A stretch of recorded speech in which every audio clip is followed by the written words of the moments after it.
are stories that connect us to ourselves and each other. These stories reveal who we are and show us the many vivid, wild colors of our truth. Welcome to Soul Wanderings, where we raise spiritual awareness and foster connections through these shared stories and personal experiences. And now, exclusively on KGRA Radio, I give you your host for Soul Wanderings Radio. Here's AJ.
Welcome to my favorite night of the week, Soul Wanderings night. Soul Wanderings is a show about journey stories, and we are hanging out here on the one and the only KGRAradio.com, which is heard throughout our universe every Wednesday from 8 to 10 p.m. Eastern. And each week we get to wander with a new guest about their authentic experiences through this human journey. So awesome to have you here with us for yet another live show tonight. My name is AJ Rasmussen, and I am an owner and manager of Vibes, Mind, Body, Spirit, which is an intentional heart-centered healing space. And I get to assist others in their personal journeys in healing the mind, body, spirit, and the heart. And I also have this amazing opportunity to be the host of Soul Wanderings. If you guys are listening live with us tonight, I really highly encourage you to hop on over to the chat room, which is hosted on KGRAradio.com. If you guys are there, I hang out there with you while I visit with our guests. And it's also a great place for you to ask questions if you find yourself having them.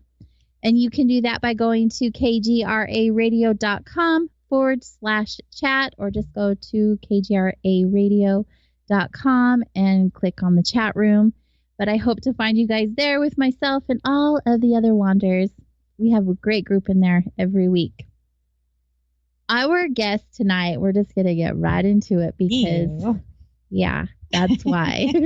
That's exactly why. Our guest tonight is seriously one of my most favorite humans ever, you guys. She's my dear and beautiful friend, Dr. Dee Frayne. She is the founder of My Yes Life, a results-driven coaching business that helps people create a life without limits by developing mental excellence. Grounded in evidence-based research, Dee teaches and coaches individuals to lead their brains, achieve emotional wellness, and maximize their results in life.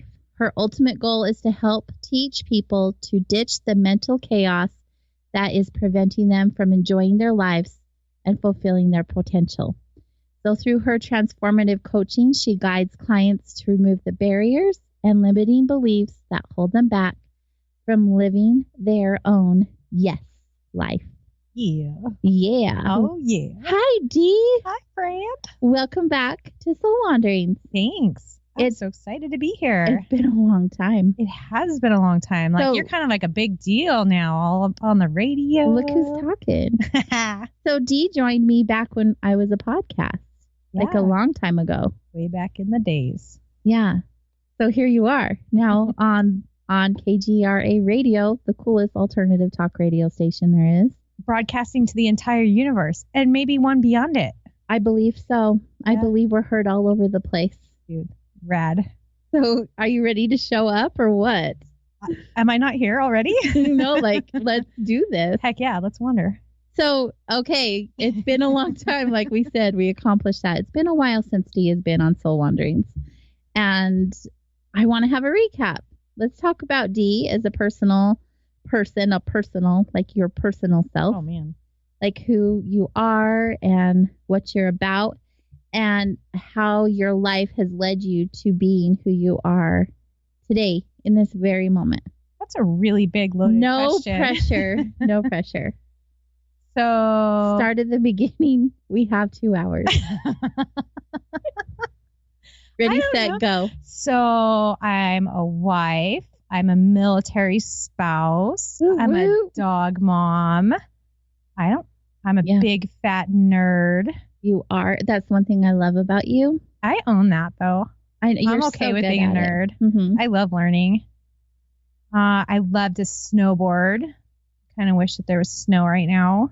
Well, there's a little bit left up there, but I don't recommend snowboarding on that right now. Not right now. No. I don't love being outside. I love to find wonder in small, silly, innocuous things that most people don't pay attention to. And I am a joy seeker. You are. Yeah, right? Like, well, I think you're not only a seeker, you actually bring the joy. Aw. I've observed that being your friend. Everywhere you are, you elevate the energy around you. You can't help but not be happy when Dee is in the house. Yeah. Well, it's funny. Like in the depths of like probably the shittiest part of my journey, I realized that like my purpose is to make the world a more joyful place. Right? You're rocking it. Hey, thanks. You're really achieving that. Thanks. That's like my goal, right? Like I work really hard we were talking about this before we got started, to like hold space for myself, keep myself really grounded so that I can hold that space and bring the joy everywhere I go. Yeah, let's talk about that. That will lead us into what you do now. Before the show, Dee and I were talking about who she is.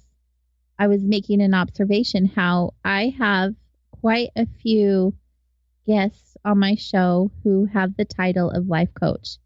And not saying that they're not, because they're just all very different from one another. And the difference between Dee and a lot of other coaches that I am familiar with is that Dee walks the walk. She puts in the work it takes to show up for herself so that she can show up for others. Yeah, I think it's super important, right? Like I'm not going to ask people to do anything that I'm not doing myself. I'm not going to recommend people do things to change their life that I haven't tried or that I don't put into practice. I mean, like as a coach, I don't have to have the experience doing all the things that the person finds themselves in their situation needing to work on, right? Like we all have a different journey. We all have different challenges, but like I am not going to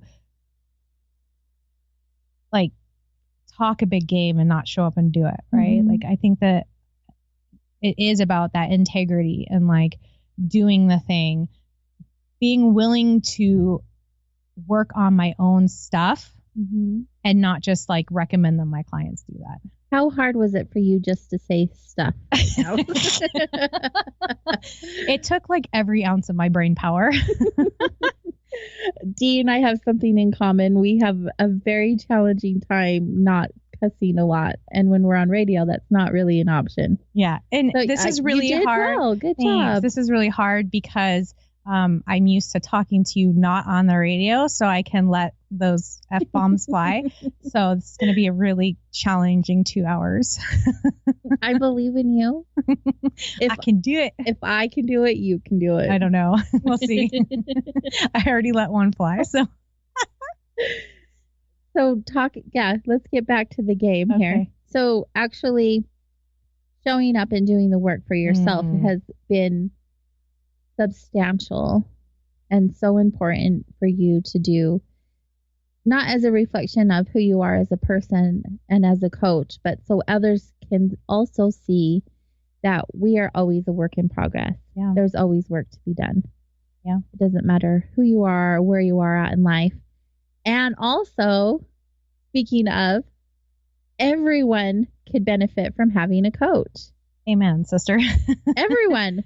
For real. So like if you have a brain, you need a coach. And I say that with absolute confidence because we're in this crazy space in evolution where we've got two parts of our brains that are totally at war with one another.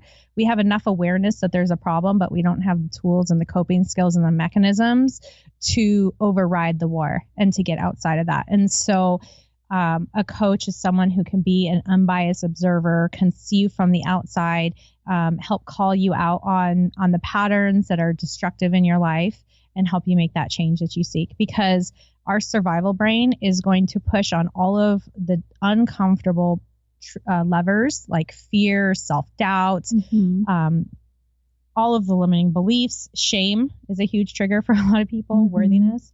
And so anytime your human brain, your higher order brain that's more conscious is like, heck yeah, let's change. Let's do something more awesome. Survival brain's going to be like, no, you're not. We're so good at doing that. Yeah. And even me, like, I know that this is something that happens, right? I know that this is how my brain works and I still need a coach. And I have a coach, right? Because even though I know how to coach myself and I do practice coaching myself a lot, I still need someone that's on the outside to say, hey, are you aware that this is happening? Hey, I see this thing. And so it's really great. Like even like the CEO of Google says like everyone needs a life coach. That's a big deal. Yeah. Because he's kind of a big deal. Yeah. I mean, Michael Phelps has how many gold medals now? He still has a coach, right? Do you think he knows how to swim? Probably. But he has someone that helps him shave like 1,000th of a second off his swim time. It's really funny thing that our brains do. Like we hit this middle level of success and say, oh, I'm cool. I figured it out. I don't need somebody. I don't need a coach. Right? If you want to keep living your default life, don't hire a coach. That's the default life is the life that you would have with no intervention, with no change, with no one to hold you accountable to what you want to create. Right? But if you hire a coach, you will create something that's different than the default. You will. You and will. Plus you have someone to hold you accountable. Yeah. Which would be the biggest thing for me to have a coach is I would really desire someone to call me out on my BS because I'm really good at like, I'm good or I don't need that or I don't have time for that or whatever excuse it may be because I'm busy. Yeah. Whatever. But not only that, but also hold me accountable for the things I said I would do and show up for myself. Yeah. Yeah. It's an amazing thing that happens, right? Like all of those excuses that you've created or you listed off, those come from survival brain. Because survival brain doesn't want us to change. It would rather, like our human brain's like, whoa, we need to change. This isn't working. This is a destructive habit of thinking, habit of behavior, right? Like, so rationally we know we should change it. But survival brain's like, whoa, we don't know what's on the other side of that change. So we'd rather keep the current dysfunction rather than change. Because fear is so strong. So strong. And there's a reason that fear is there, right? But there's two parts to that, like having a coach. One is dedicating some time to work on your life, to slow down and check in with yourself and really think about what is it that I really want? And am I moving towards that? And two, like you said, it's a crazy thing when you have someone who knows what you want that holds you accountable to it. I can't tell you how many people I've worked with that say, wow, I did the thing because I knew I didn't want to disappoint you. And I'm like, dude, that's your goal. I don't care. Like, ultimately, like it does not affect my life if you don't do that thing. But like people are doing it because it's for me, quote unquote. You guys can't see my air quotes, quote unquote. They're doing it for me rather than doing it for themselves, which is like, it's a silly thing, but it makes people do the thing that they know that they want and they should do. And it helps help move past that resistance that survival brain is automatically going to throw up there when you decide to change. Absolutely. One thing that I have noticed in that whole experience that you just shared is We are so good at wanting to please other people and show up for other people more than we are willing to show up for ourselves. So, of course, you would see that. Like, I did it for you. You know, why do you think we do that? Why do we show up for others, or like speak better to others, or be more loving, patient, kind, and courteous to others than we would for ourselves?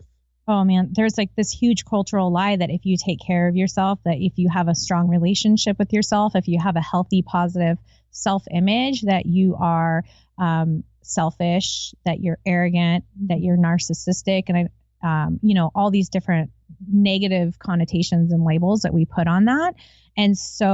And there's this like weird martyr complex that happens, right? Like, we glorify busy. We do. Oh my God. People like, it's like a status symbol of how busy they are. And it's like, dude, you're not living with intention. You're just saying yes to everything to please other people because you think that eventually if you please enough people, if you make other people happy, that's going to be what fixes your internal problem, your lack of self-worth and relationship with yourself. It's so funny that like you're never going to fix an internal problem with an external solution, whether that's another achievement, a new level of success, or pleasing someone outside of you.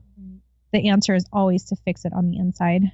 There was a YouTube video that I was watching today, and she had been asked, I wish I knew where it was. I just lost it. Oh, well. Fail. I forget her name, but she was not a professional writer, but she wrote amazing pieces of works. Yeah. And Jack Canfield picked her up and wanted her to write a story for Chicken Soup for the Soul for the African American person, or whatever that title is. Yeah. And she got called the first time and she's like, sorry, I'm busy. I'm a single mom. I'm a CEO. But she was a CEO of nothing, she said. She was just making these excuses. Yeah. Second time they called, we really think you should reconsider. She's like, no, I'm too busy. Third time, too busy. Fourth call, the lady said, I know you're a single mom and you're a CEO and you're really busy, but this is Jack Canfield. It's like the number one longest running series of books ever, and you're too busy to write a short story. And she goes on to explain, she's like, well, I'm busy. I'm a single mom. I'm a CEO and I'm scared. And it just kind of came out of her. And she like stopped in her tracks and she's like, I'm not busy. I am not busy. My son goes out to play. I could write during that time. He hangs out with his dad. I could write during that time. I'm not a CEO of anything. I'm not busy. I'm just scared. And so it was really putting a reality check on her situation. Like the busy, I know a lot of people are busy. Yeah. Like you and I are busy, but we always find time for those things that are important to us. Right. But hers was just being scared. She was living in fear. Like, oh my gosh, Jack Canfield asked me to write a short story and I'm not a writer. I'm freaking out right now. Instead of showing up, she decided to run at first. Obviously she's in the book now, but good for her. Right. But that's what I'm saying. We have this tendency to make all of these excuses, and a lot of them aren't even true. Yeah. Well, it's like that Marianne Williamson quote, right? We're not scared of failure. Well, most people are scared of their light, right? Like really showing up, like, and what happens on that other side of like doing the big thing. So, I was talking about survival brain and human brain, the two parts of our brain that are at war with one another. Like, we're supposed to have fear, you guys. Like, it's so funny. Like, some of my clients will be like, I just want to get to a point where I'm not scared anymore. I'm like, dude, you do not want that. Fear has a job. It's supposed to be here. Fear's job is to protect you, right? But the problem is that we no longer live in a world where tigers are chasing us and trying to eat us. Right. And so in the absence of things to truly be afraid of, our fear brain, our survival brain is like totally backfiring, misfiring, going crazy, turning little things into like life or death scenarios, activating our fight or flight response, and like totally freaking us out to the point that we say no to Jack Canfield because we're too busy, right? Like the important thing I think to remember is you're not going to get rid of your fight or flight response. It's supposed to be there, right? Like our default state is fear. And it's good because if we had all been laying around in the cave, totally comfortable, we would have been eaten by saber-tooth tigers and the species would have not existed, right? So our default mode is to be in fear, and that's a good thing. However, in modern life, there's not a whole lot of things to really truly be afraid of, but like that instinct is still there. So any negative emotion is really just an action signal telling you that something needs to change. So if you feel like you're freaking out, ask yourself, do I need protection from this? Mm-hmm. Do I need protection? Did she really need to be protected from writing a short story for Jack Canfield? No. There was not a tiger that was going to eat her. What's the worst that was going to happen? She was going to submit it to the editor and they'd write it back or send it back and be like, you need to make some changes, right? Right. Like that's truly. They already knew her greatness. Right.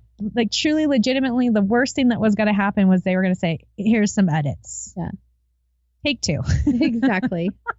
Exactly. Right. So like, I think it's just know your brain's going to like go into fight or flight. You're going to freak out. Have that a moment, like start to cultivate that awareness. Mm-hmm. Be like, do I need protection for this? Mm-hmm. What's the worst that's going to happen?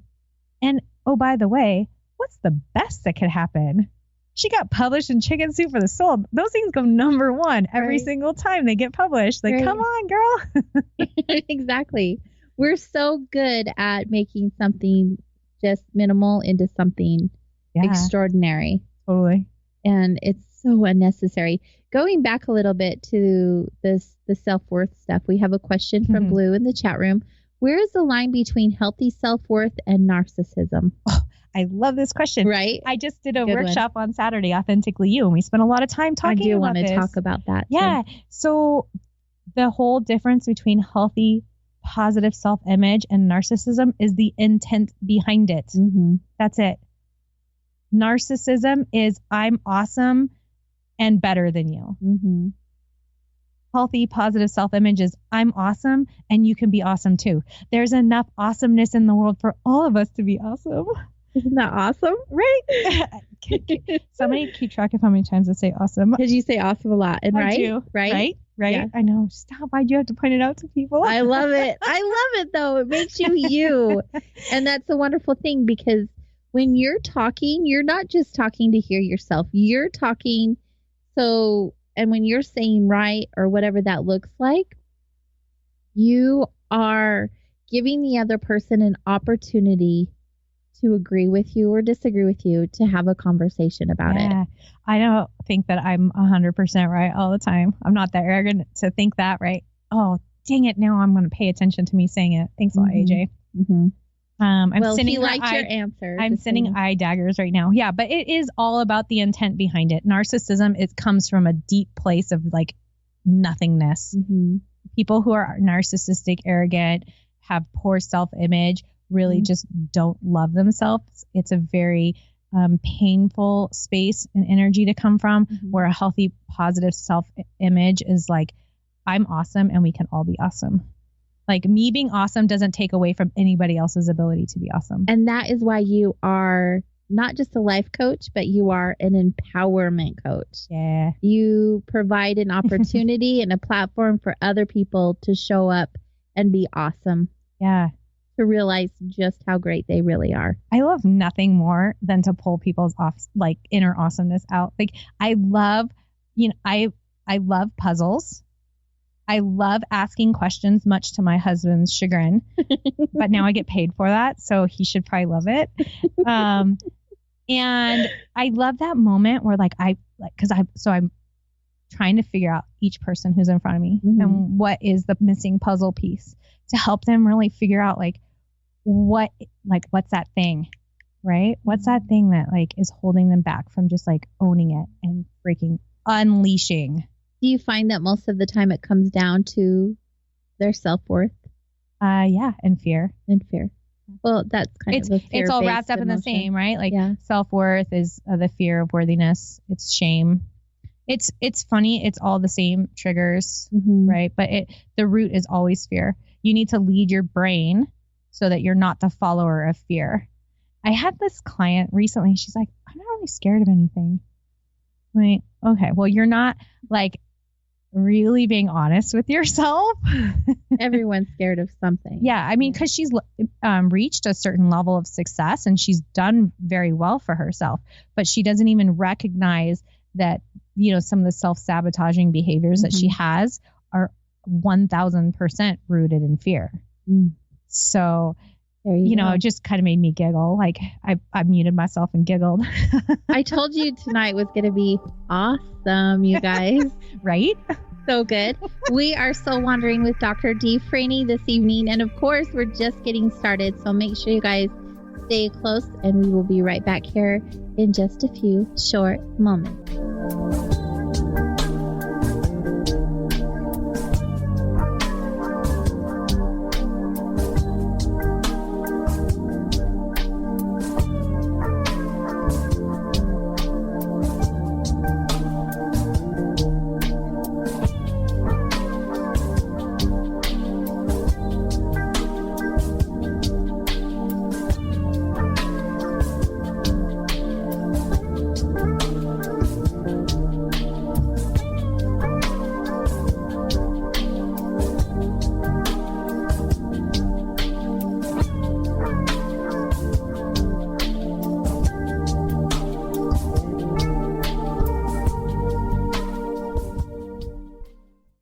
Is that a new music app? Yeah, check it out. Surfer Music Discovery. It links to thousands of online stations, but the twist is you see the song names and artists that are now playing live. That's different. No guessing. Looks like a waterfall of music. So many formats. Rock, oldies, country, R&B, jazz, and a whole lot more. How's that spelled? Surfer. S-U-R-F-R. Is it expensive? It's free. No need to sign up or sign in. Get the Surfer Music app free from Google Play or the App Store.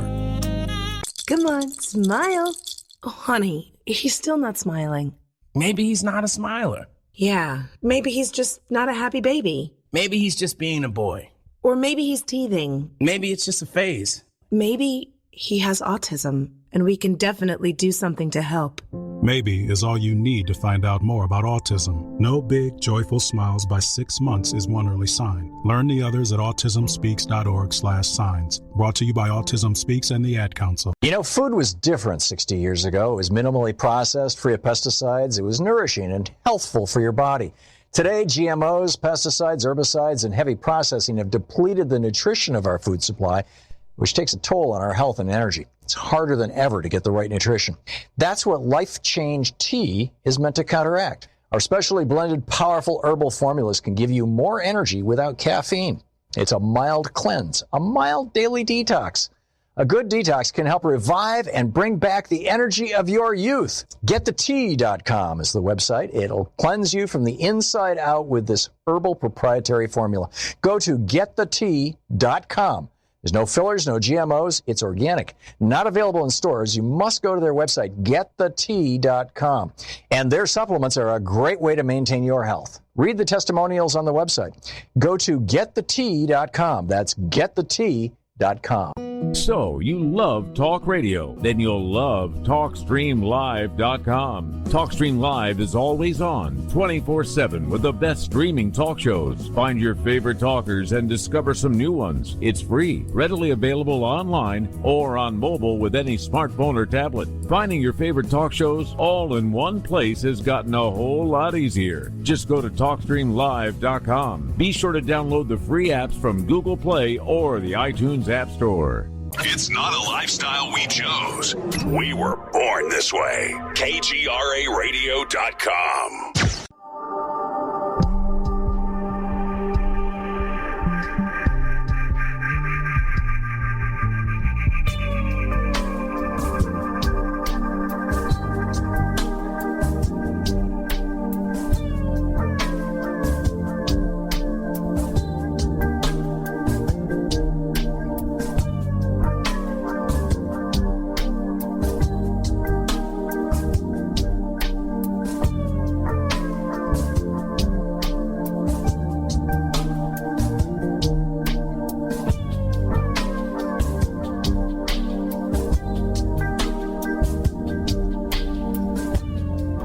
Welcome back to Soul Wanderings, hosted here on KGRARadio.com. we are wandering with our guest this evening, empowerment coach, Dr. Dee Frayne. Hi. Hi back. Hi. I am so delighted to have you here again. I am just for the record. Always happy to be around you. I love being around you too. It's just a good time every time, even when it's heavy. Yeah, true facts. Always have. I love when I find other people that know how to hold space. Are you saying I'm good at that? Maybe. She paid me to say that. It is my calling in life. I have figured that out. True One facts. of my top 5 things I do well is holding space. Yeah. And I'm grateful if I feel like I can do that too. Oh, absolutely. You've done it for me many a time. It's funny. Like I will be in the most random places, and the next thing you know, I'm holding space for a complete stranger, like in the grocery store line. Mm-hmm. I don't even look at the person, and then the next thing I know, they're telling me like unburdening their life, and I love it. There's always this moment like of panic in their eyes, and they're like, "Oh my God, I can't believe I just told you that." I'm like, "I can't believe you did either, but here we are. We're here. So keep telling me." I have those exact same experiences at Vibes. Yeah. People come in, they end up usually breaking down, crying. We get the tissue box out and sit on the sofa and have a moment. And I look back and I'm like, wow, I did not even know that person. And I just heard something so near and dear or deep or personal or whatever to their existence. And what an honor that is. Right. What a responsibility that is. Right. But how cool. Yeah. How cool is that to be a space holder? Right. Good on you, sister. High five across the air five. Yeah. I mean, it is pretty rad to be able to do that for people. Mm-hmm. I think that is something that sets both of us apart because we are that safe space. Mm-hmm. People can truly be seen and heard. I think most people are so wrapped up in their own crap that they don't listen to other people. And when you are a person that can hold space, like people like really listen. Yeah, really listen. And just unconditionally. And just allow people to be without judgment, right? Like right. Sometimes after the fact, I'm like, wow. But it's not a judgment. It's more of like a, wow, like that person has a lot of work to do. or has a lot of experience going on right now. A lot of experience. Yes. Right. More like deeply feeling for people. Right. Mm-hmm. Most definitely. Yeah. It's an honor and a privilege. It is. It absolutely is. Sometimes an inconvenience. Because I'm like, I'm just trying to run this errand real quick. Can you hurry it up? Really? But like it's cool. Like I at first it was really weird when that started happening, but now I'm happy to be able to do that for people because I know that they're opening up to a stranger in a grocery store line because they don't have anyone else. Mm-hmm. And like, what a cool gift I get to give them. Right. And I feel sometimes, well, not for me personally, I'm talking about for them, that it is easier to open up to a stranger. Yeah. Because they're not directly attached to anyone or anything that's going on in their personal life. Totally. Like so, I'm unbiased, right? Like I don't know the story of them. And I think it's really interesting, even like as a coach, like people who knew me before versus people who know me now, right? Like I think people who knew the before might have a harder time seeing me in this space as a coach now, right? Because they have the story of who I was. And it's the same thing when I'm coaching people or the person in the grocery store line. I don't know the story. So I just get to hear them right there in the moment and hold space for like their hopes, their dreams, their disappointments, their all of it. Like I can like swim in the human soup with them. Definitely. Is that a gross metaphor? I was like, it makes sense. I'm definitely agreeing when I say definitely. But I saw your skin crawl when you thought about being in a human soup with about yeah. I have a challenging time with public pools, and that was the instant thing that I thought of was swimming in the public pool, and I was like, all the kids who pee in it. I know. Okay, So moving on. Okay. Moving on. I have a couple of questions from Libertus in the chat room. Sweet. Yeah, he wants to know, why do most first timers come to you?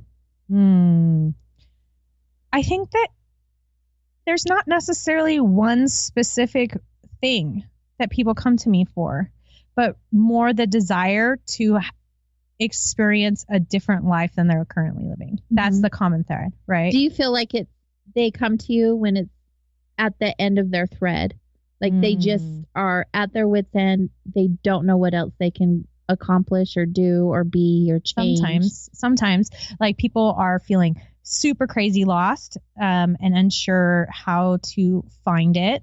That's one of it. They've gone through some sort of experience that makes them realize this is not how I want to show up in the world anymore.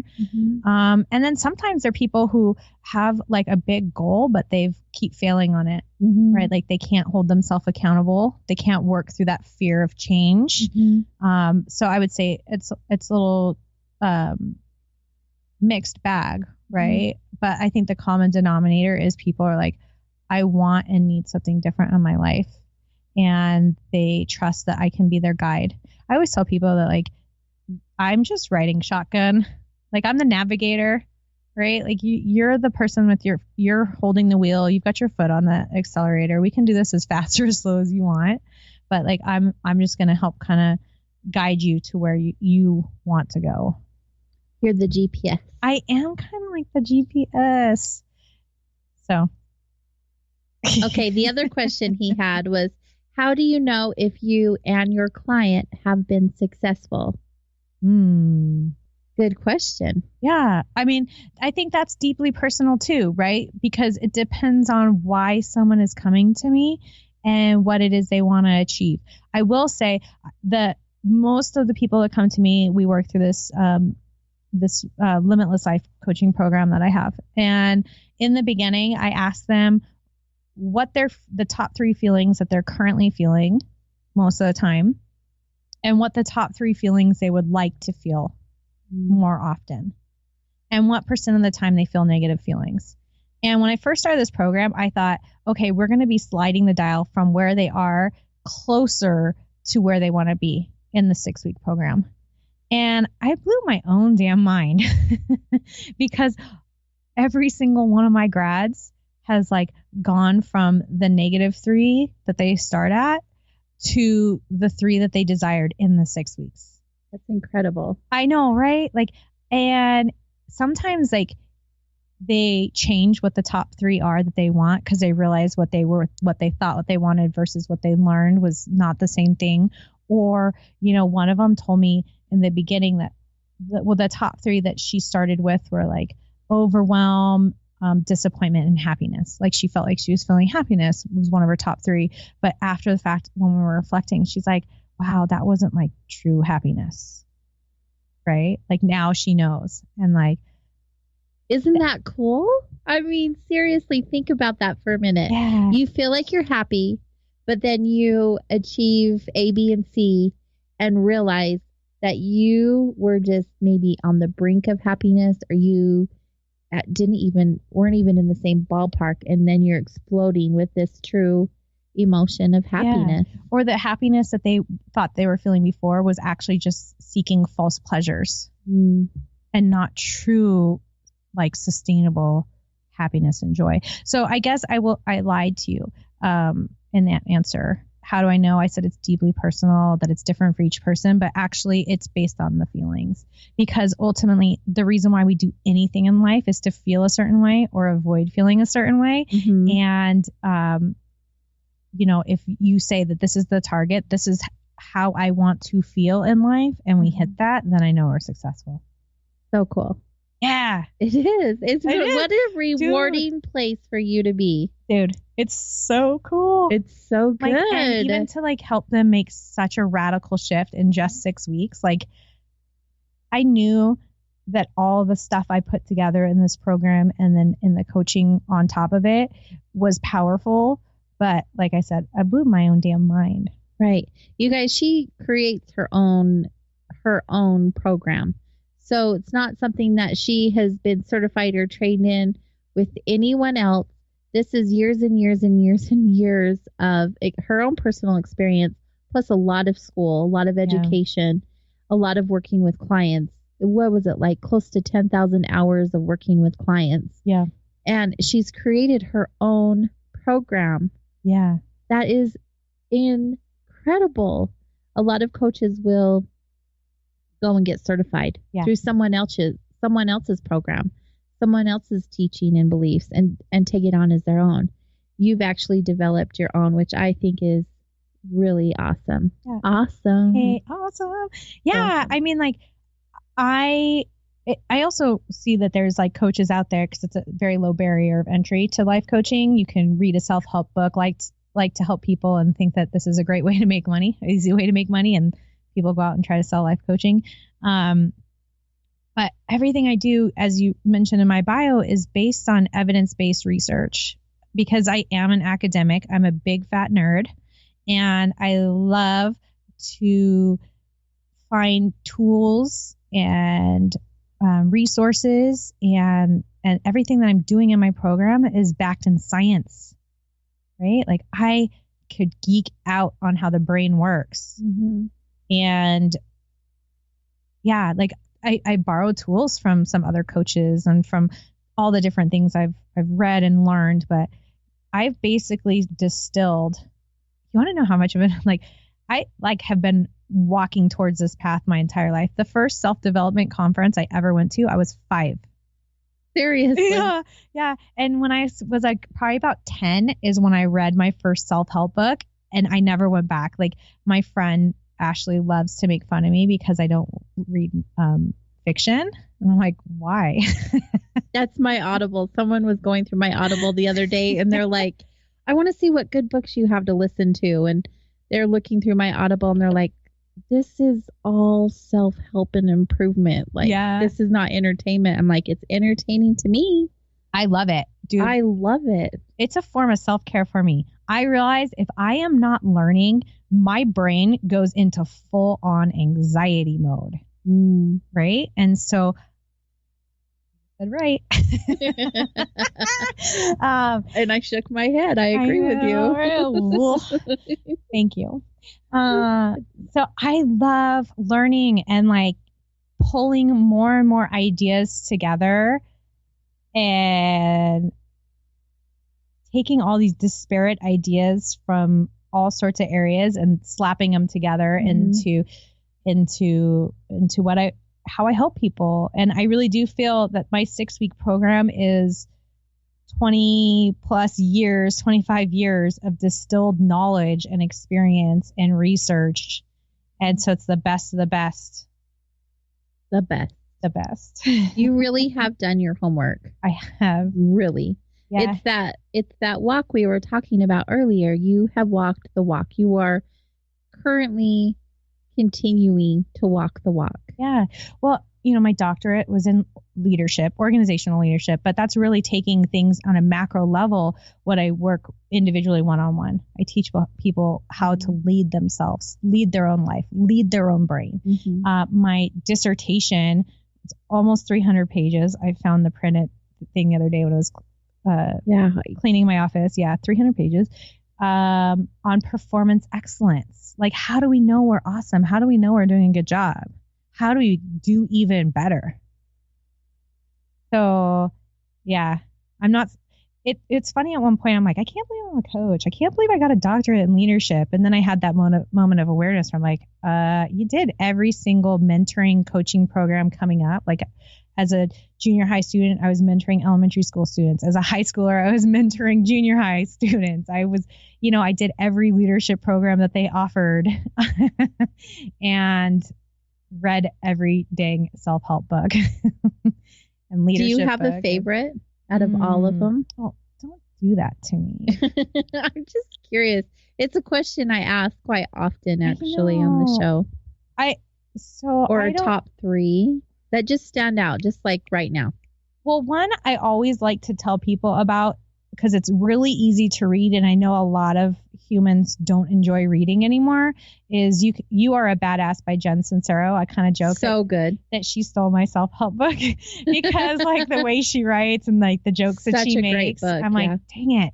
Muse got to her first. Mm-hmm. That was supposed to be my book. Anyway, but she is also one of those people that's super well read, has done a ton of research and distilled it down into like a single fun, funny, quick read. It's a very easy read, but it's so deeply profound. Mm-hmm. I agree. It's such a good one. So if you're going to put me on the spot, I'll pick that one. But there's so many that are amazing. Like, give me a topic and then I'll give you which one to go to. How about that? In fact, when you said the Muse got to her first, the book Big I thought Magic. of Big Magic. I was Magic. like, I bet you know what I'm talking about. I do. That book is so good. That's because that's one of in my top 10 for sure. Oh, for real. That one is the one that excelled me to get out of my head with my creativity. Yeah. Because I thought it had to look and be a certain way. And I hid it from the world. So poetic too.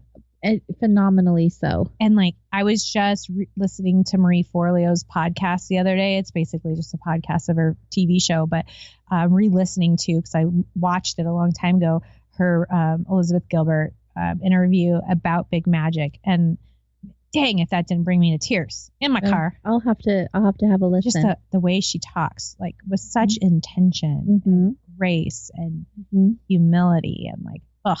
That's the type of human she is. If you watch her with anything else or any other writings, that's exactly how she is. Dude, so I good. love people who show up in that space of like just raw, right? And vulnerable and like giving it all, their all. I aspire to be that awesome. I believe you are that awesome. And I'm not just saying that because you're one of my besties, but I really do. I paid her heavily before we got here. Not true. I know. I'm kidding. Not true. You are a phenomenal human being. I just want people to, I hope that I lead by example. And by the way I show up, it gives people permission to be messy, to not be perfect, to not be scared. And have fun. Dude. You're so great at having fun. Yeah. And to laugh at yourself, right? Don't take yourself so seriously. Like I've had way too many years where I try to take myself too seriously and put way too much pressure on myself to try to be perfect, to not allow myself to be a messy human. Life is too short, dude. And you're just going to be uncomfortable and happy in pain, suffering, right? Pain's a given. Suffering is optional. Right.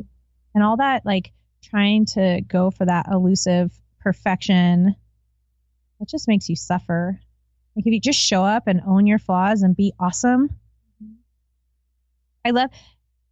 And don't you think it's so much easier? Dude, so much easier. So much easier. Like take that backpack off and feel the weight just like melt off of you. It's so freeing to just show up and be yourself. Yeah. And not give a crap about what anyone else thinks about it. Yeah. Because guess what? You're 100% worthy exactly as you are right now in this moment, whether you change or not. Yeah. Because no matter what that looks like. Yeah. Because you didn't create you.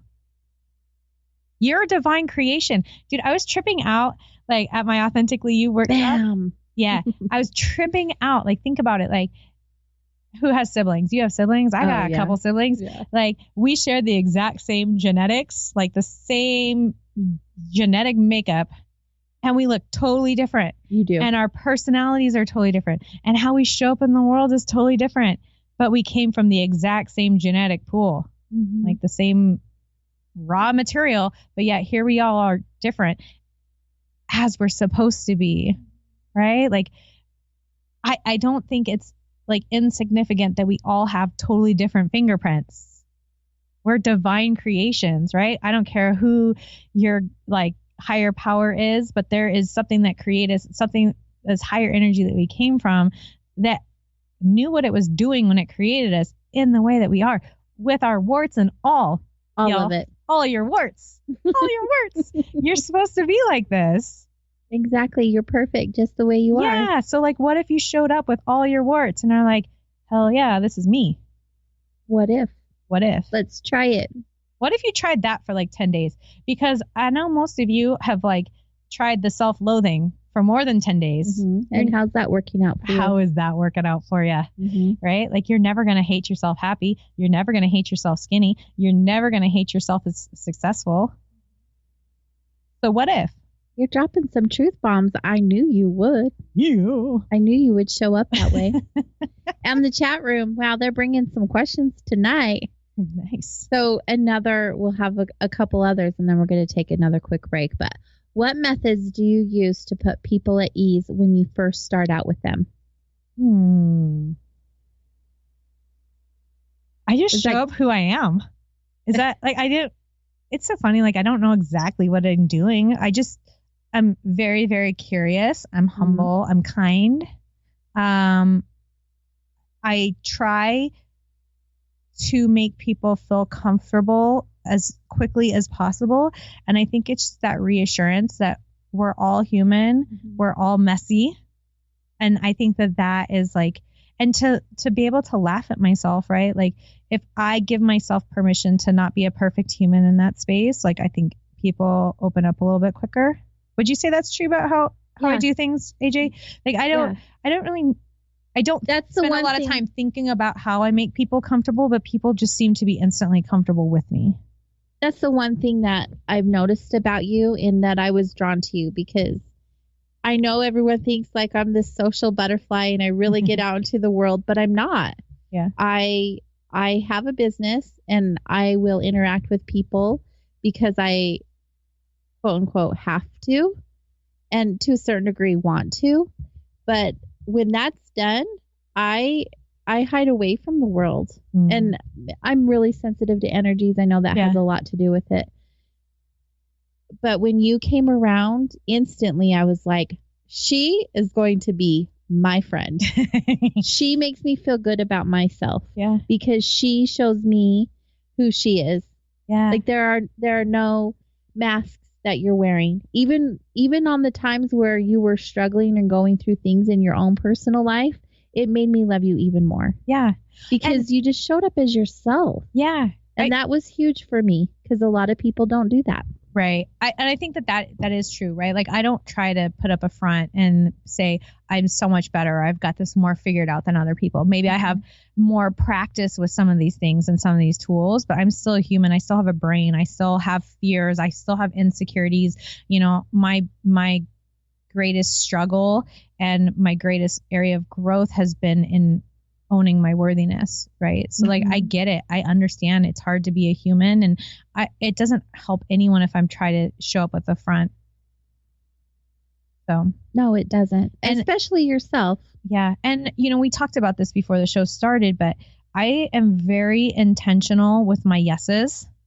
I don't say yes to everything. In fact, I say no to a lot of things so that I have time and energy and space to take care of myself.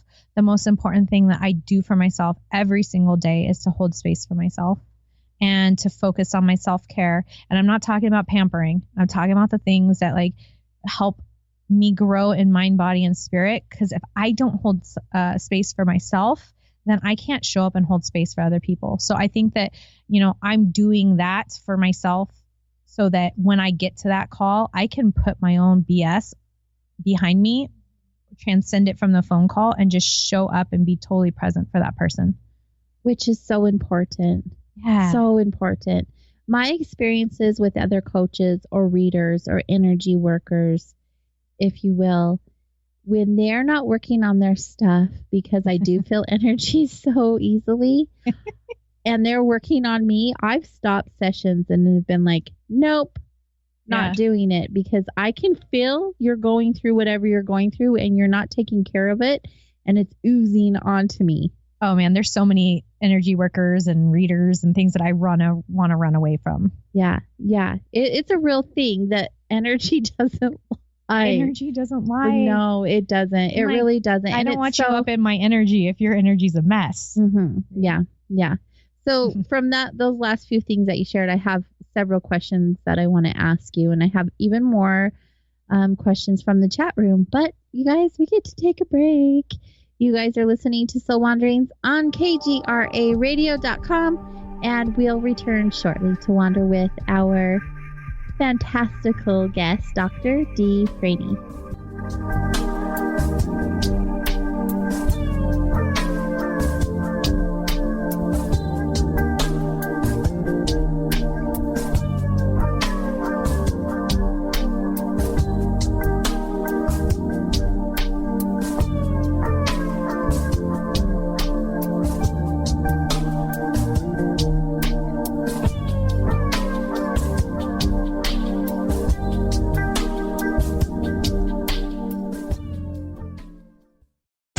This is KGRA Digital Broadcasting Station, Salt Lake City, Utah, Van Buren, Arkansas.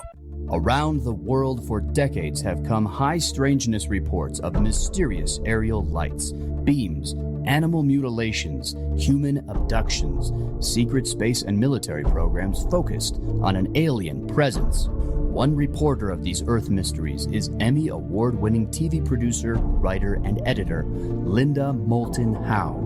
She reports and edits the science, environment, and real X-Files news website, earthfiles.com. We are moving from the paradigm that we are alone in the universe to a new one in which we are not alone.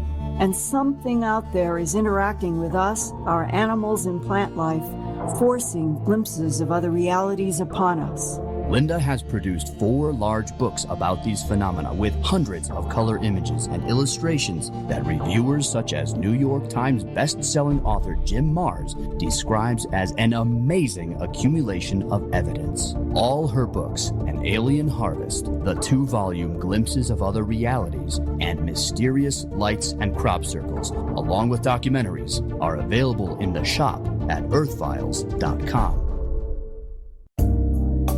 Hi, it's AJ from Vibes, Mind, Body, Spirit. Have you been searching for unique items to create or add to your sacred space? What about tools for your holistic healing? Or those one-of-a-kind magical ingredients to manifest your desires? Well, look no more, because Vibes has a variety of items to assist you in your spiritual journey. From crystals to candles, incense to books, tapestries to jewelry, OnlineVibes.com has what you're seeking. We even have some thoughtful and mindful gifts to share with your friends and family too. Visit us at OnlineVibes.com from the comfort of your home, or give us a call at 385-244-1099 to have your order beautifully packaged and sent directly to you or a loved one. And right now, take advantage of the coupon code KGRA at checkout to receive 15% off any order. Remember, online, VIBEC.com.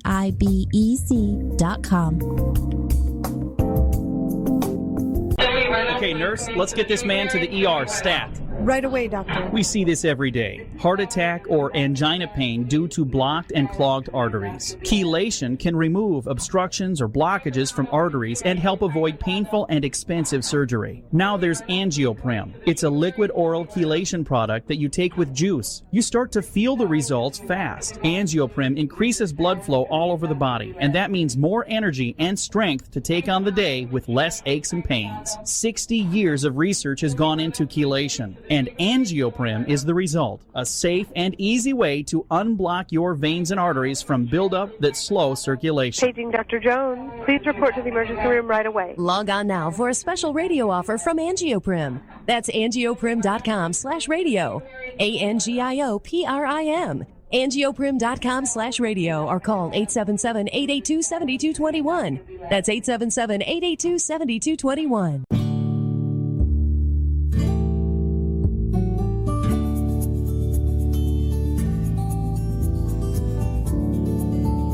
For the thousands of wounded warriors returning from battle, Wounded Warrior Project has developed the Warriors to Work program, a career counseling service that helps wounded warriors translate their military experience to a civilian job. These extraordinary men and women bring more than just teamwork and inspiration to the workplace. They bring proven world-class job skills. And to ensure proper placement, Wounded Warrior Project works with employers to find just the right job fit. Talented, skilled, and eager to get back to work, you have the opportunity to hire a seasoned veteran. Contact Wounded Warrior Project at findwwp.org. Welcome home the brave. This is Richard Dolan announcing a new exclusive content website, richarddolanmembers.com. I've been working on this for a long time. Unique weekly podcasts that you won't hear anywhere else, fresh articles and blog posts, a special video series entitled Off the Cuff with Richard Dolan, regular Ask Me Anything style live chat sessions, and more. This is a full-featured member site where you will get my insights, my updates, and be able to interact directly with me. To learn more, go to richarddolanmembers.com. Now you have the inside contact for alternative talk radio. The Planet. KGRAradio.com.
Soul Wanderings on KGRA Digital Broadcasting, Salt Lake City, Utah, Hudson Valley, New York.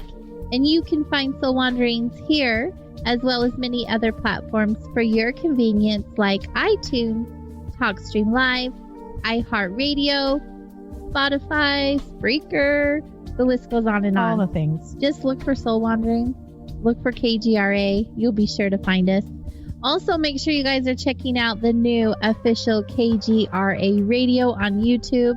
That's where all the latest show archives are being placed.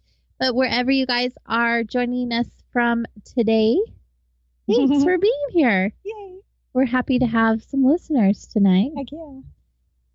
It's been very enjoyable. You say right a lot. I say a lot. I think that was an intentional, like, that turned into right. Maybe. I don't. Yeah.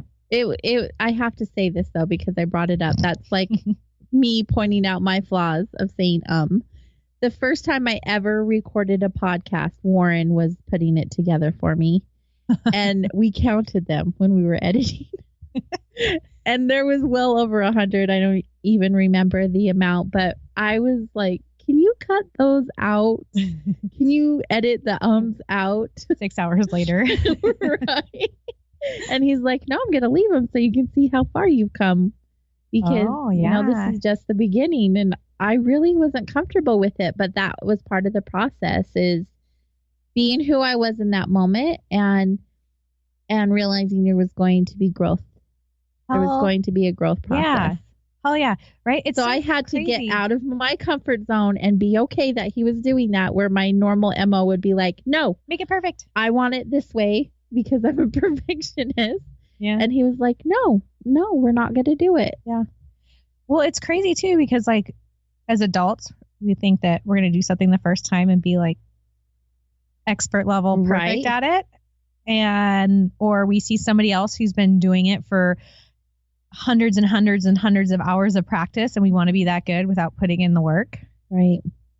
We try it once and we quit. Yeah. Hey, I see all you people quitting out there. Right. It's easy to quit. It is easy to quit. But what isn't easy for me is, after I have decided to stop what I'm doing, is looking back and having the regret, knowing I could have done better. I could have made a different choice. That's where I have a struggle with myself personally, is I'm really hard on myself. Now, there may be a lot of reasons why I decide to end the experience. Yeah. I always will look back and say, I could have done this, I could have done that. But instead of dwelling on it, now I look at that as fuel for my next project and know I can do better. Yeah. And the things that I didn't do well before, I can do better going forward. You know, I can't wait to jump all over this, right? Yep. I'm waiting. I'm waiting. Do it. I can see you like. I know. I'm like, if this mic wasn't in the way, I would have been like out of this chair. I'm so excited. So it's really easy in this moment right now, who you've become, to look back with these eyes and see all the things you could have done different. Exactly. So easy, right? Because you're not the same person today that you were back then. Not even yesterday. True facts. Because I'm doing the work. Right.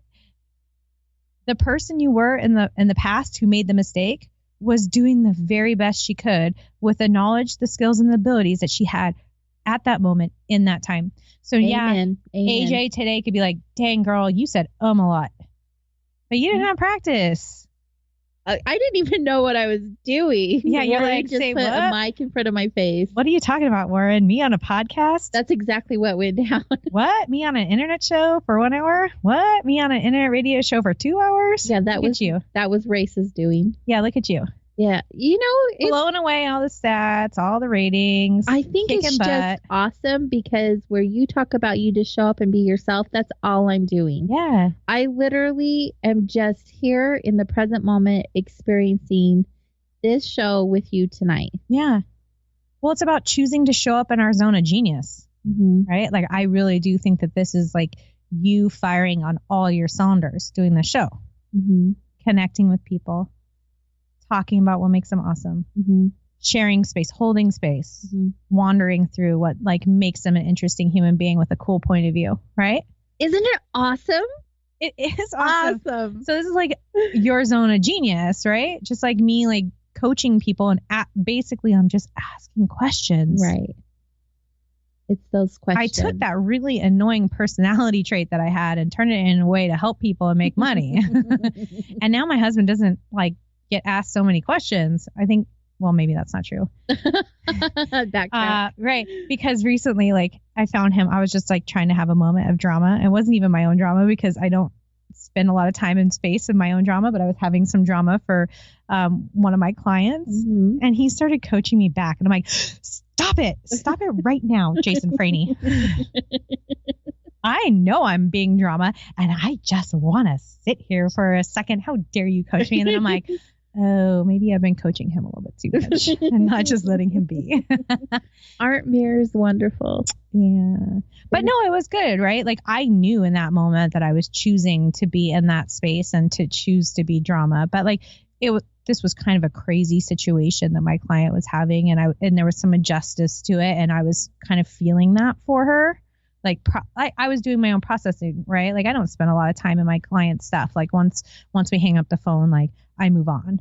I can hold the space while we're together, but you know, I don't take that with me. But like in that moment, because it was just such a crazy situation and things that were happening, I was having a little bit of drama for her. I think that's bound to happen when you're working with so many people and their emotions. Dude, how could you not just take some of it on just a little bit? Well, yeah. And throughout my career, there's been some crazy things that I've been party to, right? Like picking up the phone, I never know when I'm going to get on the other line. And the fact that people do have such trust in me and that we've developed a rapport, some things that people shared with me have like gut punched me, floored me, destroyed me in a second. Should I tell you one of them? Like this, like probably one of the hardest. If you would like to share, yes. It hit me like on all of the different levels. She's a young military spouse. And I called her one day. She didn't answer. The next day I tried calling her again. And we got on the phone and she told me that the day before her husband had gone AWOL. And that morning that they had called her and found his body. So in that moment, I knew that he had probably killed himself. And it ripped my heart open. Like I was bawling in that moment. How could you not? Right. Cause like being a military spouse, knowing how hard it is for them, knowing that he had been deployed, that he had PTSD, I'm sure, and that he didn't have what he needed to take care of his mental space. And that's where he ended up. And the devastating loss that she found herself in. And just the fact that like she felt obligated to answer the phone and tell me, right? And it was like a crazy moment because like my heart ripped open for her and for every woman who's like had that loss or any person who's had that loss in that moment. And she started comforting me. And I'm like, no, sorry. I am so sorry. Like, I'm not crying for you. Like, that's not your job right now. Like, you don't, like, my heart is like ripped wide open for you. I'm like legit feeling what, like, empathy. Yeah. Yeah. So like, I never knew like what I was going to get on the other line. And sometimes it was like that moment. And another guy whose young wife, like one day I called him and she was in the hospital with meningitis. I called back 2 days later and she died. And like, you know, those kind of losses and, you know, and even the joys, right? Just had a baby, just had this amazing thing happen. So it's like I said, an honor and a privilege to be a part of people's lives and like the highest highs and the lowest lows. I would imagine it's quite a roller coaster. I've got a lump in my throat. I know. Sorry. I'm trying to talk. Made you cry. Just kidding. Well, I feel it. Right? Because I just like went back to that moment, like, and I like welled up. Well, but it's and you true, put yourself like, in those situations. Like, how would you feel? And I could be in that situation, right? Like, that could be my husband. That could be like so many of the guys that I hang out with and spend time with. And there have been some who have taken their lives, right? Like the things that they see and they go through for our country so that we have our freedoms. And whether you agree with, you know, the decisions our government's making or not, there's still human beings who are like willing to put them in themselves in those situations so that we can live the lives that we live. Absolutely. And so many of us take it for granted. Yeah. Yeah. And it's easy to do because we're not there. We don't see it. And we don't know what the home lives are like when they're coming back in and becoming acclimated to that life after being gone. And the horrible trauma, right? Horrible trauma. Right. Right. I mean, I've had my own experience, not because of my military, but my partner, you know, he's gone through his own series of things, and just being there for him and being witness and hearing some of the things that he's experienced has been tremendously heavy. Yeah. And in the same time, absolutely beautiful because of how he has been healing himself through it. Yeah. Again, just not being around the families or the servicemen and women and knowing firsthand what that looks like. We have this ability to just not even realize all of the things that we have that we take for granted. For sure. We got to give a shout out to your honey. He's deployed right now. Yep. Big shout out to Jason, woo woo, and to you because you hold it all together while he's gone. Do my best. You're amazing. You guys are amazing. Very thankful for you both. You know, it's really interesting. I had a meeting this morning with another military spouse, and I was just kind of reflecting about how it could be very easy for me to focus on all the things that make military life hard. Mm-hmm. Oh, yeah. Right? Like how many times we have to move, how we don't get to choose where we move, how they break our furniture when we move places, like things that we cherish disappear. You know, the list keeps going, right? Right. And there's so many things about becoming a military spouse and not knowing what I was getting myself into and not knowing what to expect, and then moving to another continent and like being shoved into this like identity and role that like I just didn't really fully understand. And it could be very easy to, well, I did lose myself, and that was part of like my journey to find myself back and learn all the things I've learned. But I would say that I learned some of my greatest life lessons because I am a military spouse, because I was open and willing to do the work, like being able to surrender I don't get to pick where I live. I don't get to pick when I move. In fact, tomorrow my husband could go to work and we could learn that we're moving somewhere else, right? And just making peace with uncertainty. And isn't that the truth of like overcoming survival brain? Oh, survival brain doesn't want uncertainty, but yet I live in this lifestyle that's 1000% uncertainty. Right. But you could apply the act of surrendering to anything in your life. Yeah. No matter what that looks like. Oh, for sure. But I'm just saying that like the experience of being a military spouse and this lifestyle has like that has given me greater opportunity to learn that faster, quicker, accept it and live with it. Right. So acceptance. You took the speed course. I took the speed course. Yep. I mean, I resisted it for quite a while. You went to tech school instead of a 8-year college, right? Yeah. So incredible. Yeah. But what an example too, when you're doing these coachings, that you have that also under your belt. The act of surrendering is huge. Right. And just allowing and acceptance of what is, right? Like I could sit here and argue with it not being fair that he's gone. And I could argue with all of these different things. You know, Byron Katie says you could argue with reality, but you're going to lose 100% of the time. And I can tell you when I first became a military spouse, I was arguing with a lot of it. I bet it would be an adjustment. That creates a lot of suffering in your life. And so that radical acceptance of what is and how I find my life in this moment has been like one of the greatest gifts. What an example you are. I'm not perfect at this. Like no, but it's an example because you've been through it and you can speak from experience. That says a lot. Yeah. It really does. Before the break, you had made a couple of comments about self-care and taking time for yourself and the power of saying no. Yeah, girl. So talk to me about those things and why they're so important to us as individuals and why you make that a daily practice. If you say yes to everything and everybody else's demands of your time, you will not have time to take care of yourself.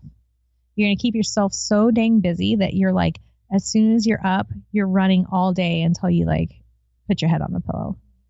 And I feel like if you're not being intentional with your yeses, if you're saying yes just to please other people or because you don't know what it is that you want, you're going to end up being very resentful, very overwhelmed, stressed out, frustrated, running on empty. I know everybody's got all of those as the descriptors of how they really want to feel in life, right? Yeah. My top feeling emotions right there. Yeah, this is what I want, right? No. But yeah, we keep thinking that if we just say yes enough times, that magically all of a sudden we're going to feel good. And obligation, right? And then this is the other thing I see people doing that drives me absolutely crazy. They say yes to a commitment. They make a commitment. And then they don't show up. They do a really crappy job at it. Dude, don't say yes unless you're going to show up fully and be awesome. Right. Please, can we stop saying yes to like being on a committee, taking on an extra role, being a volunteer? If you're not going to be awesome at it, ask what the expectations are. Can I deliver on this? And if you can't, it's okay to say no. Exactly. You need to figure out what are those core desired feelings that you want. What is it that you want to feel most in life? 3 to 5 things. And then use those as the barometer, y'all, because everything you do in life is to feel a certain way or avoid feeling a certain way. So if you know exactly what you want to feel, you can say, does this thing help me get closer to that feeling? Right? For me, one of my top feelings, I'm sure you're going to be shocked, is joy. No way. So for me, it's an easy barometer. Does this bring me closer to joy? If it's not a hell yes, it's a hell no. Exactly. I just edited myself again. It's okay. It's a place. But it's an emphatic hell effing no. Right. Absolutely. And I think that's important for you to get in a space where you have the courage to say no. Yeah. It's scary at first, right? It is. When you're saying yes to everybody all the time, it can be very, very, very scary to say no.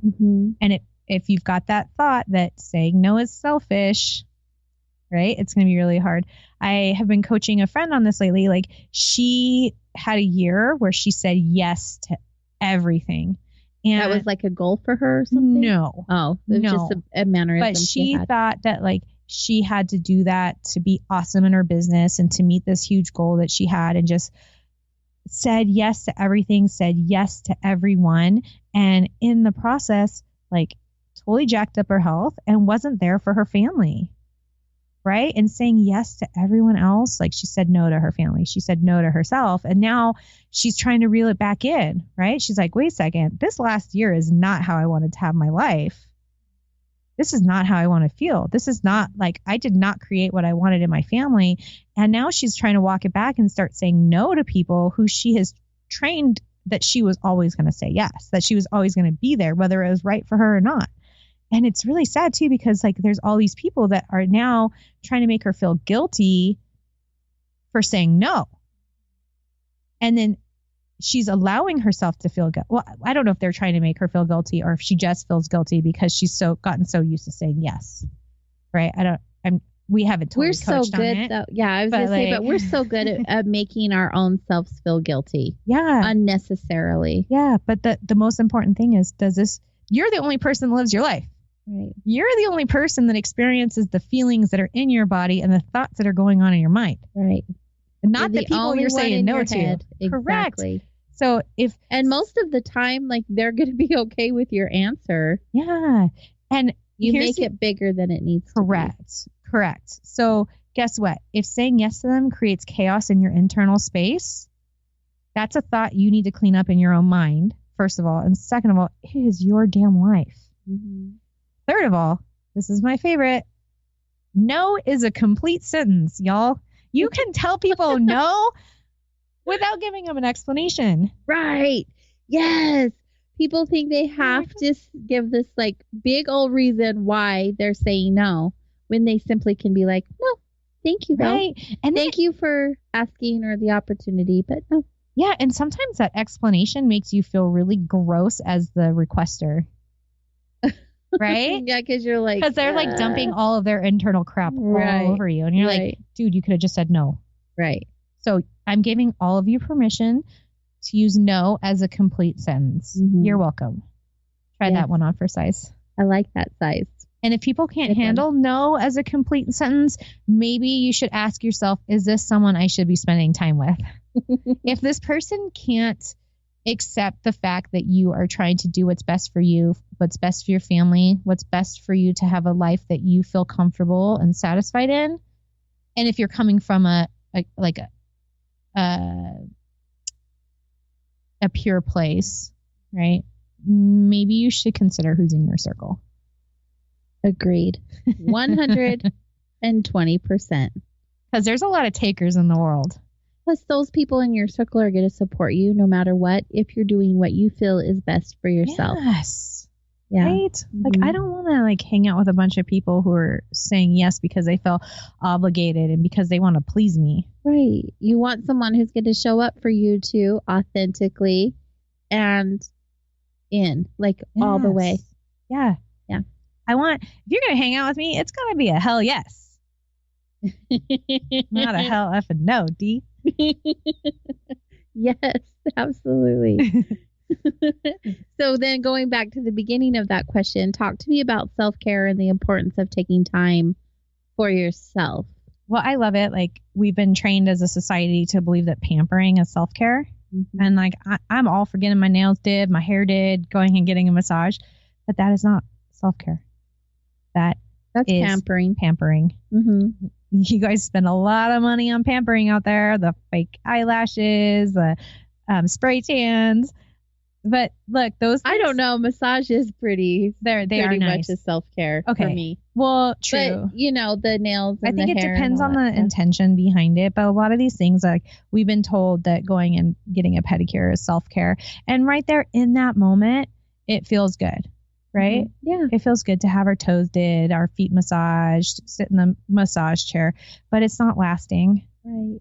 You leave the the salon, and within an hour you're like, oh, right back to my crappy life and these crappy emotions. So what does self-care look like for you then?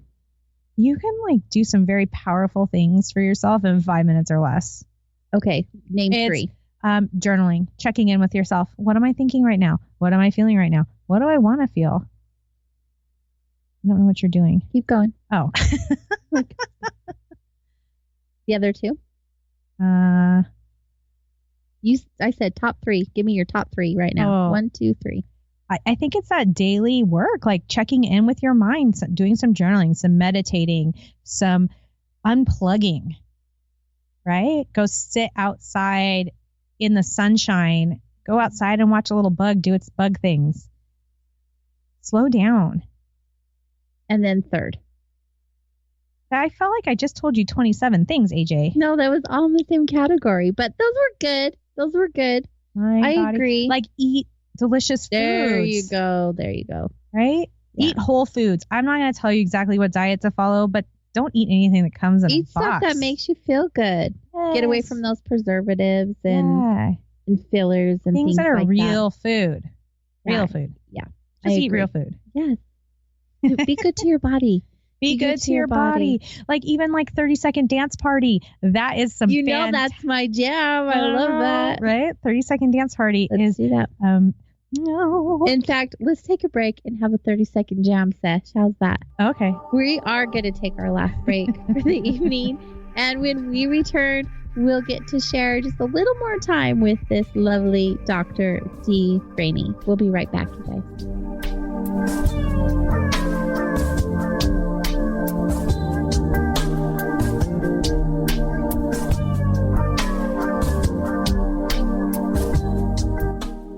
Balance of Nature's fruit and veggie capsules contain 100% fine-ripened fruits and vegetables, tested pure with no pesticides, fillers, or additives of any kind, and are the most effective whole food supplements on the market today. You might ask, how can over 10 servings of 31 different fruits and vegetables fit into 6 vegetarian capsules? Fruits and vegetables are on an average 85% water. Balance of Nature uses cold vacuum technology to remove the water, leaving only the whole food. We don't use any heat, air, or light drying methods that damage nutrients. Our cold vacuum technology maintains 99% of the fresh fruits and vegetables' original nutritional value.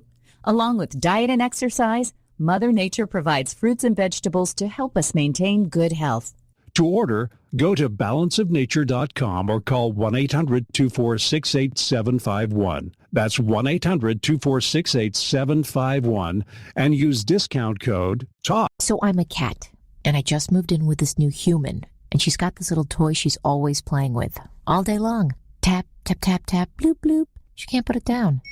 There it is. Oh, and get this. She even talks to it. Last week, she asked it for Chinese, and guess what? Egg rolls showed up. Like magic. Humans have cool toys. A person is the best thing to happen to a shelter pet. Be that person. Adopt. Brought to you by the Ad Council and the ShelterPetProject.org. Hi, it's AJ from Vibes, Mind, Body, Spirit. Have you been searching for unique items to create or add to your sacred space?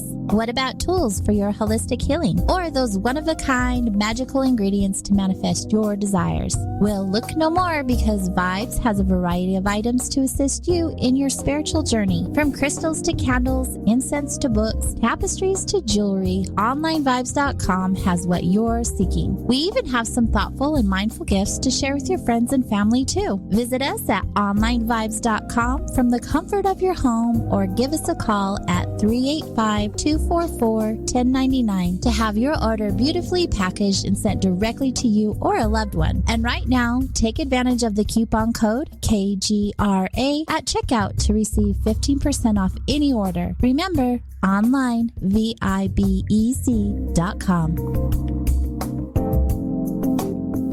This is Richard Dolan announcing a new exclusive content website, richarddolanmembers.com. I've been working on this for a long time. Unique weekly podcasts that you won't hear anywhere else, fresh articles and blog posts, a special video series entitled Off the Cuff with Richard Dolan, regular Ask Me Anything style live chat sessions, and more. This is a full-featured member site where you will get my insights, my updates, and be able to interact directly with me. To learn more, go to richarddolanmembers.com. Your official contact for the best alternative talk on the planet. KGRARadio.com.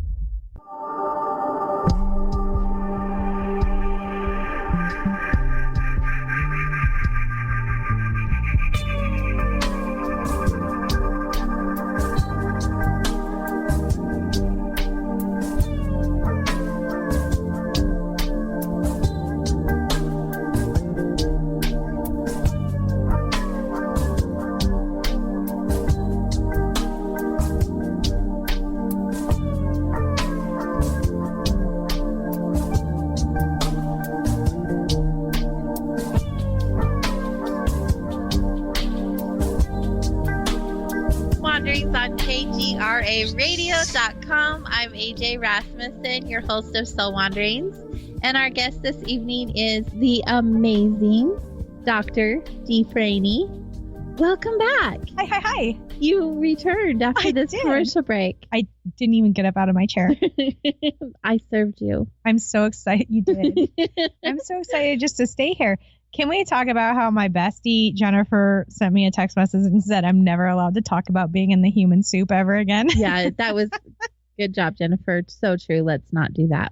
Oh. Let's not even revisit that conversation. Sorry. So I want to talk about your event you just had last weekend. Yeah. Authentically You event. Tell me about that and what was that all about? I wanted to cause people a head injury. What do you mean by that? The only thing that's blocking people from their self-worth is a belief. And I wanted to do some major damage to their big, beautiful brains to dislodge that belief that was blocking them from feeling worthy, from feeling good enough, smart enough, pretty enough, successful enough, skinny enough, fill in the blank enough. Right. Whatever it is. We all have our thing. We do. Yeah. And tell me what your most powerful moment was from that. What was something that you shared that gave you the goosebumps that you were like, yes, I'm speaking some truth, or an experience someone came and shared with you because of what you shared with them? Because those kinds of events, they will get you. Yeah. They will get you right in the feels for sure. Yeah. Well, it was 4 hours of like me up in your face. Like, I'm not, I'm going to say pretty things at you kind of coach. Right. I'm like, let's get some results. Let's do the thing. Let's go to the uncomfortable place because it's okay. So it was a lot of learning, me teaching, and then we did a lot of journaling and workbooking. I made people like get uncomfortable. And I don't know that there was any one specific moment, but I know that it was resonating because of the dialogue that we had, the questions that people were asking, and at one point, or at different points, people crying. Mm-hmm. I love when I make people cry. I know, it's good. I mean, that sounds like massive sadist, but like I don't mean it in that way. But I know that like I've touched on a chord and I'm like hitting a thing for them. Right. And I know that like in that moment that like I am doing my job. And I think a really cool thing that happened, I sent everybody like that came a text message after the fact, thanking them for coming and you know, just making the joke that I hope that they were doing okay with their head injury. And this one gal told me that she had just come from the pool. She was there with her kids.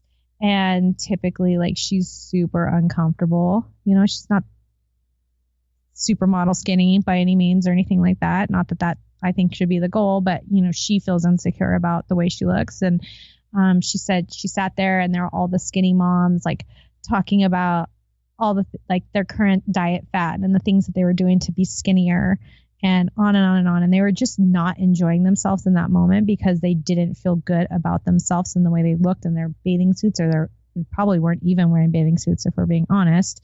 And she was like, I don't even feel that right now in this moment. She's like, I just felt like sadness for them. Right? Where like the week before when she went to swim lessons, that's probably not the experience that she had. Right.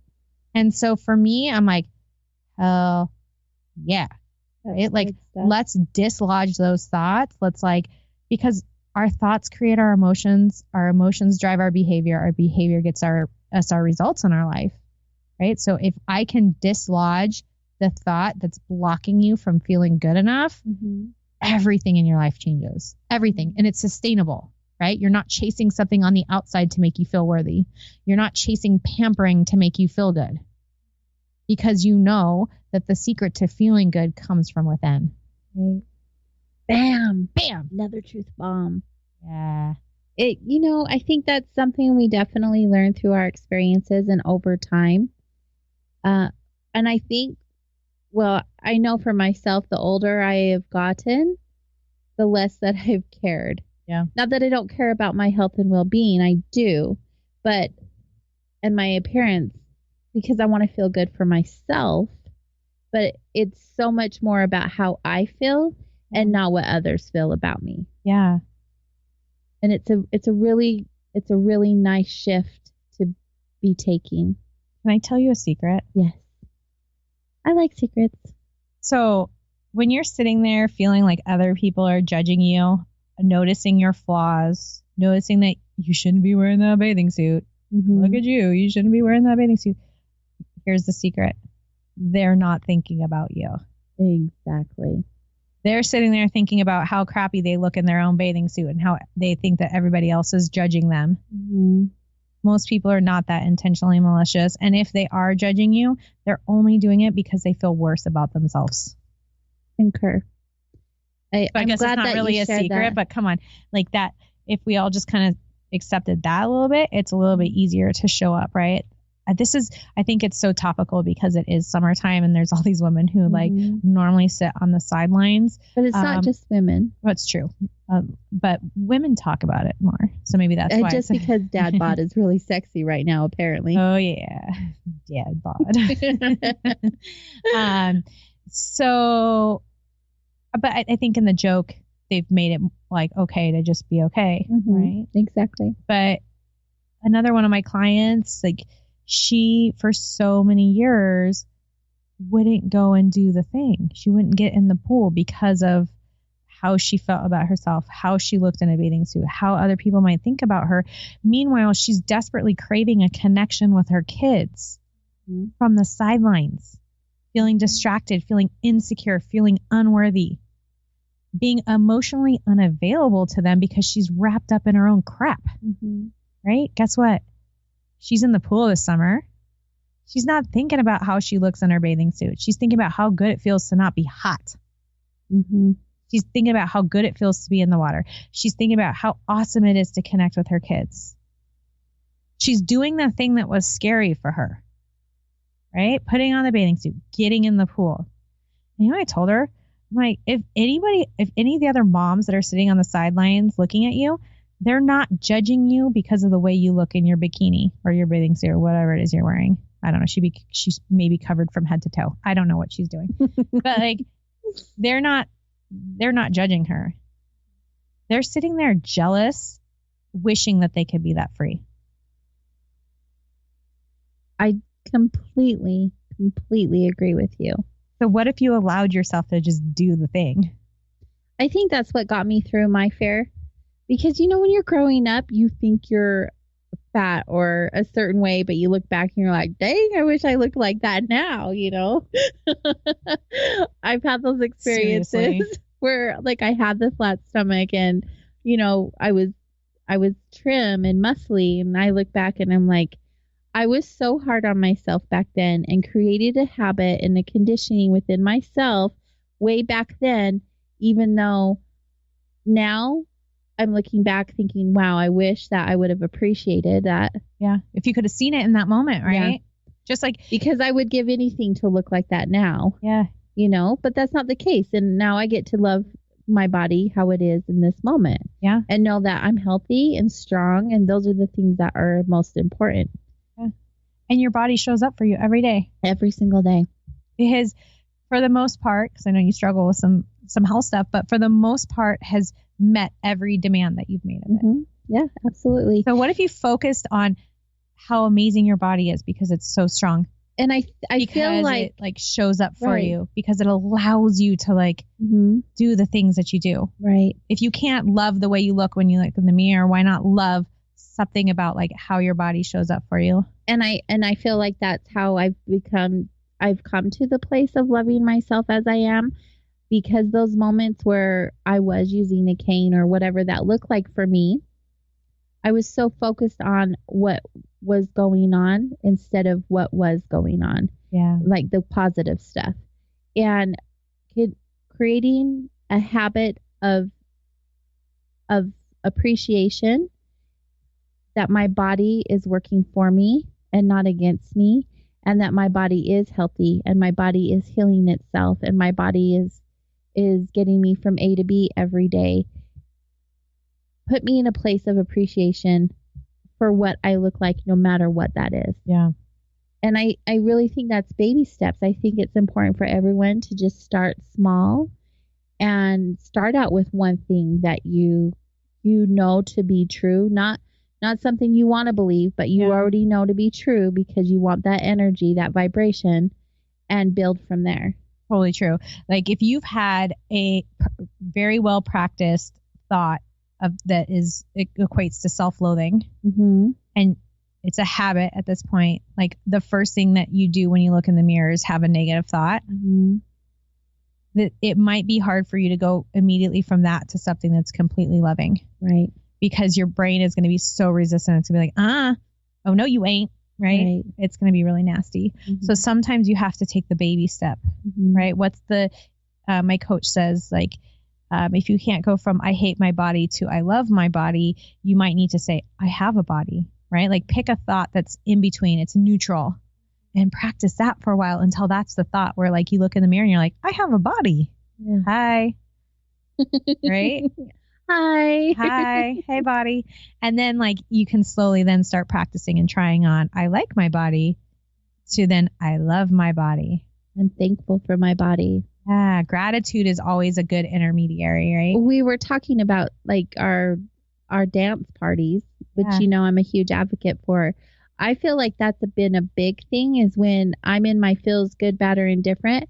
When I'm capable of dancing and moving and allow my body to just be and like feel my body and how amazing and glorious it is in its moment, that will bring you a lot of clarity as well. Yeah.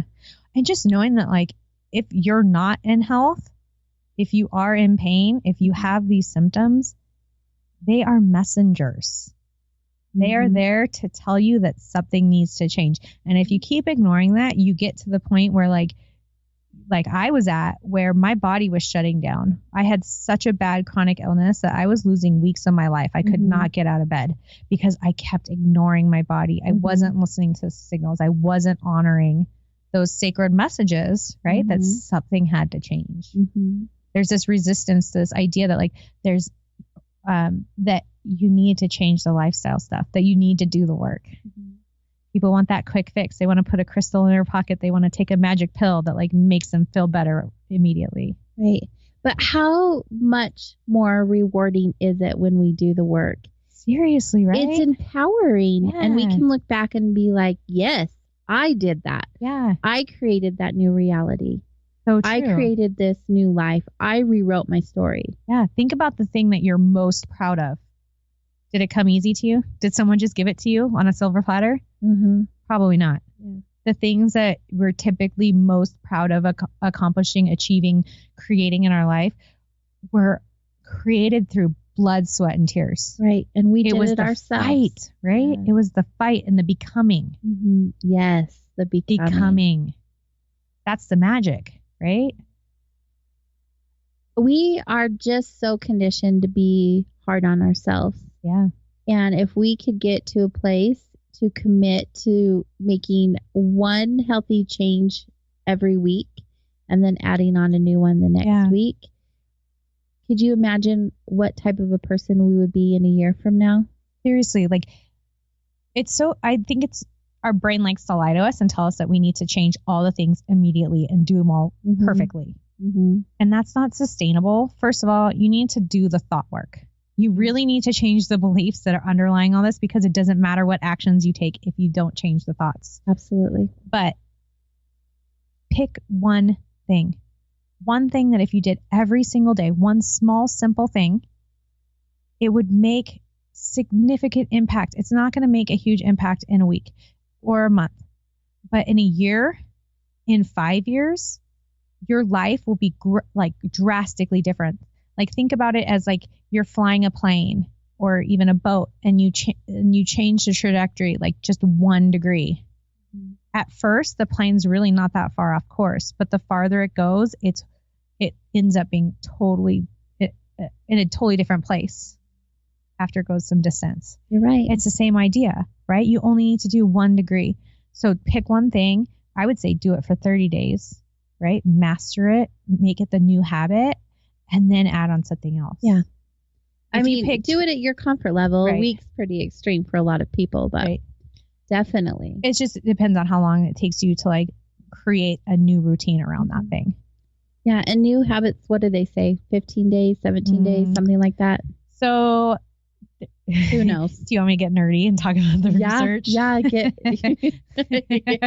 Yes. And a lot of people say it's 3 weeks, 21 days to make a habit. It really depends on actually the frequency at which you are doing the thing. Mm-hmm. So you can actually expedite creating a new habit by doing heavy exposure.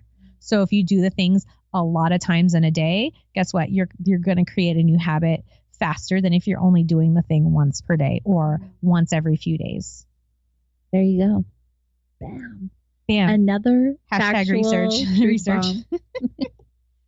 Tell me why someone would choose you for a coach. Because there's so many coaches. Why would they choose you? Because I'm pretty awesome. You are pretty awesome. A little understated, but yes. I have a lot of experience. I was very fortunate to work for a company doing coaching. So I got nearly 10,000 hours of coaching experience without having to go and sell my services and build a business. Mm-hmm. So lots and lots and lots of practice. I am all about results. So if you're ready to actually make a change and show up for yourself and show up for that change, dude, magic that will happen. I've even had people that thought they were ready, but they really weren't. And I still kick their butt enough to help them change a little. So I like to joke about putting boots in bottoms, but I do it in a very loving way. A very loving way. Yeah. No, but it is all about like, what do you want to create in your life? And let's run with scissors. Let's get after it. The one thing that I really enjoy about being your friend is I get all of this amazing advice, and you'll even be like, AJ, you just said this. What if you were to say it this way instead? Like you're not just an amazing coach, you're an amazing friend. You really put people in a space that allows them to be them, but also grow in a positive way without being preachy or, anything like that, which is really awesome. I appreciate that. Thanks. I try to show up like in a non-judgmental space, right? Because like I am a human. I have my own issues. I have not figured it all out. Mm-hmm. I'm sure my husband would love to tell you how like, right? I'm a human. But I do really love to help people unleash their inner awesome. Mm-hmm. Like there's few things I love more in the world than to turn on, like light the fire inside of somebody. And you take clients from all over, right? You can accept new clients through Skype and Zoom and what else? Yeah. So I've worked with people all over the country, all, ages, socioeconomic status, backgrounds. Like I'm really good with a diverse clientele, men, women. I'm very because of, my previous experience coaching for that company, feel comfortable working with most people, and did all of my coaching over the phone. In the beginning, it was really tough because I didn't have those nonverbals and I would beat my head on the wall, but I've really honed my experience and my ability to listen for things through the phone. I can actually really intuit and feel people shrinking or getting bigger or hiding or fibbing, because sometimes people fib. when they don't really want to be seen. I can feel all of that. I'll do Zoom calls too with people, but it's the cool thing. And part of, being a military spouse, I had to create a business where I could pick it up and take it anywhere I go. Because tomorrow we could have orders somewhere. And you actually have some freebies on your website as well. So for those who are wanting to dip their toe into what you do or get a feel for what that looks like, how could they do that? Yeah. So there's Reboot Your Life in 7 days. It's a free coaching experience, and it's basically a week-long challenge. Each day you're going to have a video lesson and a PDF exercise to help you apply what you learned to your life. Because have you ever had that thing where you intellectually, but you don't feel that way? Like, I feel like worthiness is one of those areas where I know I'm worthy, but I didn't always feel worthy, and I couldn't figure out what the difference was. And it's because I wasn't practicing worthiness. I wasn't actually applying it. I wasn't doing the work. And that's a reason why you should hire me, because I'm going to make you do the work. You're not just going to learn the thing. You're going to do the thing so that you create the change. That's the only way you're going to make a change. So the 7-day reboot is 7 topics. You get the lesson, you get the application. You can also book a free mini session with me. And I love getting on the phone with people and just saying, where are you at? What's going on? What's your number one challenge? And how can I help you fix it? And it's just kind of an opportunity for us to test one another out. Because the thing with coaching is, if I'm not the right person for you, you're not going to open up in the way that you need to open up so that we can do significant work. And so we can kind of just feel one another out and see if it's a good fit. That would be a good one. Another great opportunity, shameless shout out to Vibes.